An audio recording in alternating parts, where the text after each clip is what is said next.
안녕하세요. 나라살인연구소 우정입니다. 네, 정창수입니다. 반갑습니다. 오래간만인 것 같네요. 네, 오랜만에 저희가 이제 촬영을 했습니다. 네. 좀 자주 올리는 게 좋죠. 그죠? 네. 생각보다 궁금해하는 분들이 좀 있더라고요. 그래서. 아, 그래요? 소수지만. 소수지만 있습니다. 아니, 소장님 아드님도 우리 예. 유튜브에 대해서도 악플을 다시고 아니에요? 네, 저희 아들도. 돈 좀 써라. 돈 좀 쓰라고. 네, 우리가 돈 쓰기 전에 좀 꾸준히 먼저 성실히 올려보도록 하겠습니다.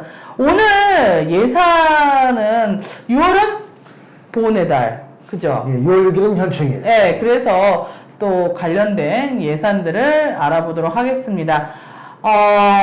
보훈예산 분석, 문재인 정부 대 윤석열 정부 보훈예산 차이 분석 누가 했죠?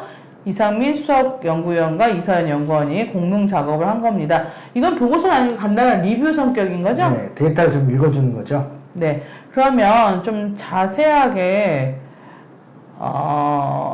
보도록 하겠습니다. 네, 데이터 리뷰를 해보겠습니다.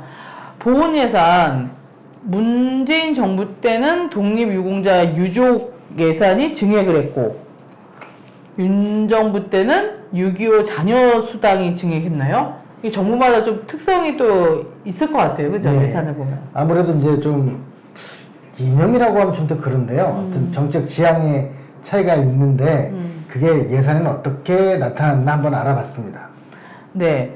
그래서 문재인 정부는 독립유공자 유족, 그러니까 특히 보건병원 예산이 좀 증가율이 높았네요. 윤석열 정부는 유교 자녀수당, 참전 명예수당, 그러니까 월남전 뭐 이런 그러니까 네. 다 포함해서 증가율이 높았고, 뭐 총 보훈 예산 증감률은 어느 정도 비슷합니다. 그래서 이렇게 좀 볼 수가 있고 우리가 보훈에 좀 크게 좀 보면 좋을 것 같아요. 그러니까 여기서 이제 오해하지 말아야 되는 건 뭐 줄이거나 그러지는 않았어요. 네네. 그 정도까지는 아닙니다, 우리나라가.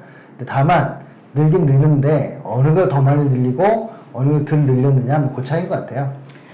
네, 그러면 소장님 데이터 좀 읽어주시죠. 우리가 얼마가 지원되는지, 뭐 증가 여부도 중요하지만 얼마가 지원되는지도 중요하니까 저희가 2017년부터 2022년 뭐 이렇게 또 따져봤죠.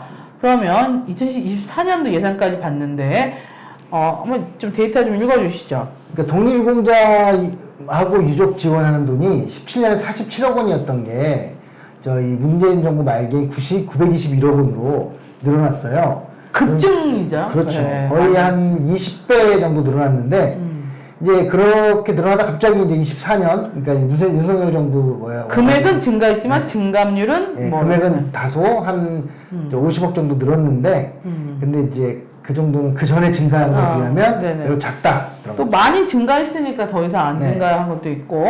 6.25 자녀수당은 어떤가요? 예, 2017년에 2,237억이었던 게 문재인 정부 끝날 때는 2,994억이니까 한 700억 늘긴 했는데 비율이 이렇게 높지 않았던 거죠. 근데 24년에는 4,033억 원으로 1,000억이 넘게 증가했습니다. 독립유공자 및 유언 지원 예산은 증가율은 되게 약했는데 반면에 6.25 자녀수당 뭐 등등 유교 관련된 예산은 급증을 예, 한 그렇습니다. 거죠. 예. 그리고 이제 독립유공자 수는 숫자가 워낙 또 작으니까 이제 그게 이제 돌아가신 분들 계시고 약간 좀 줄어들었습니다. 근데 독립유공자 수가 5명을 급감하긴 했지만 조금 더 적극적인 발굴도 필요하지 않습니까? 그러니까요. 왜냐면 우리 또 그런 말 많이 하잖아요. 독립운동한 사람들 3대가 이제 힘들다 뭐 그런 얘기를 하는데 조금 발굴해서 할 필요가 있을 것 같습니다.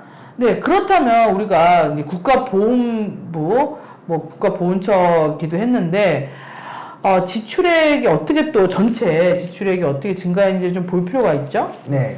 그러니까 보훈부 예산이 이것만 하는 게 아니고 딴 것도 많이 하기 때문에 4조 9천억이었어요. 2017년에.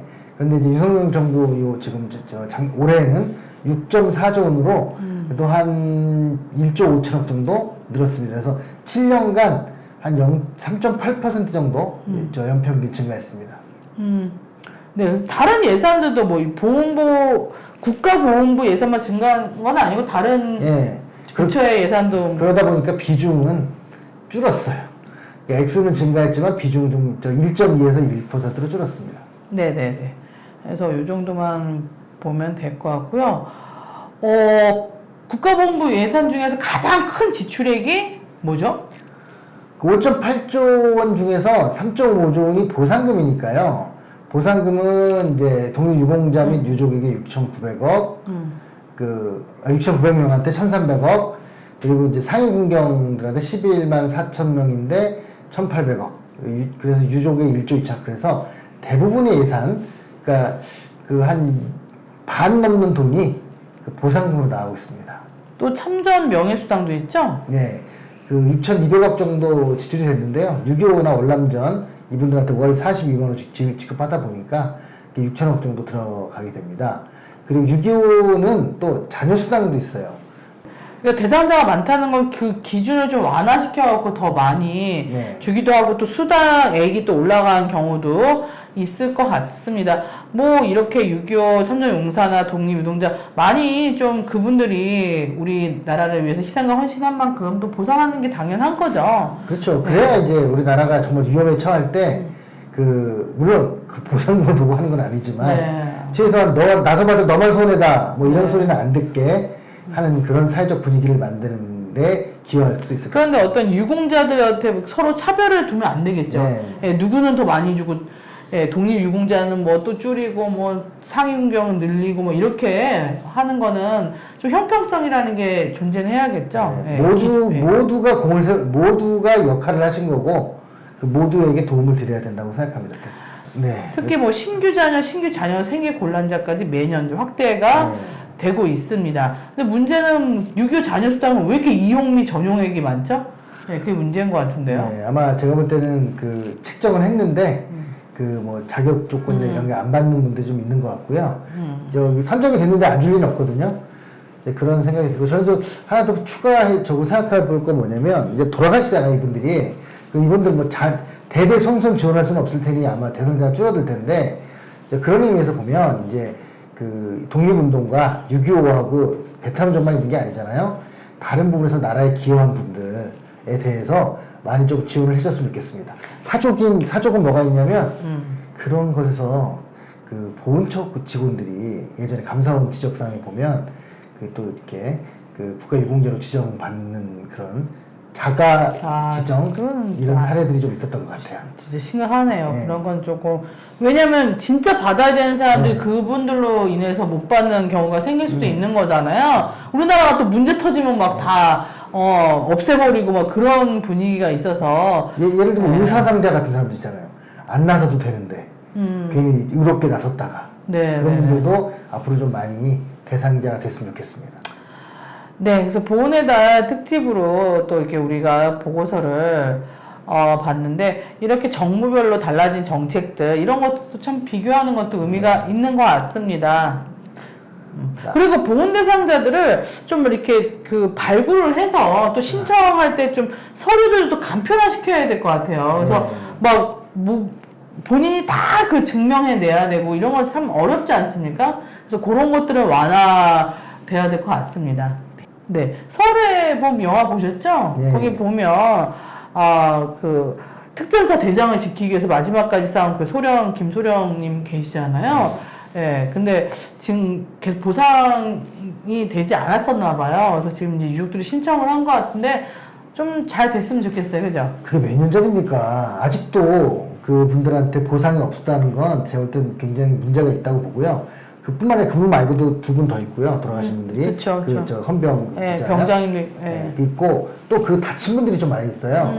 그러면 제가 볼 때 돌아가신 분도 지원을 안 했을 정도면 다친 분들도 안 했을 것 같고 오히려 그분들은 그 이후로 핍박받았을 것 같아요. 이제 그런 것도 신경을 좀 써줘야 될 것 같습니다. 그래서 그렇게 어찌됐건 국가를 지키기 위해서 희생하신 분들에 대해서는 예우를 각별히 하는 게 되게 중요한 것 같습니다. 네, 오늘 보훈의 달 특집으로 나라살림연구소 보고서 읽어보기 시간을 가졌고요.